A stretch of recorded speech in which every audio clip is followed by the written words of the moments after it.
বিষ্ণুপ্ৰসাদ ৰাভাৰ এটি কবিতা, হে সুন্দৰ। হে সুন্দৰ, চিৰকাম্য, চিৰ আৰাধ্য, জগতৰ চিৰ সুন্দৰ।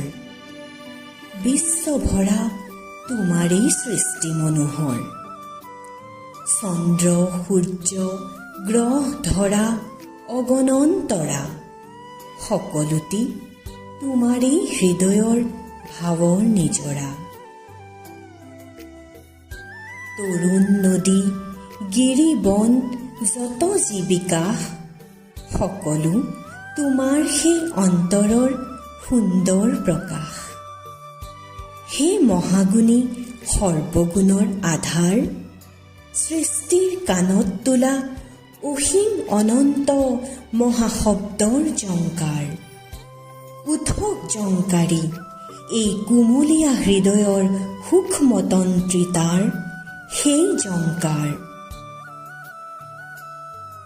তোমাৰেই মোহনীয় মধুৰ পৰশ লাগি, প্ৰকৃতিৰ ফুলনিত ৰূপহী চুপহী জাগি, নিদ্ৰা ভাগি মুঞ্জৰিত হৈ উঠে ফুলি, তন্দ্ৰাটোৰ আখি পাহি মেলি। বিশ্বময় তোমাৰেই বেদমধু বাণী, নীৰৱতা দেউলৰ ৰুদ্ধ দুৱাৰ মেলি, অজ্ঞানৰ মাজেৰে জ্ঞানৰ জেউতি দিয়ে আনি।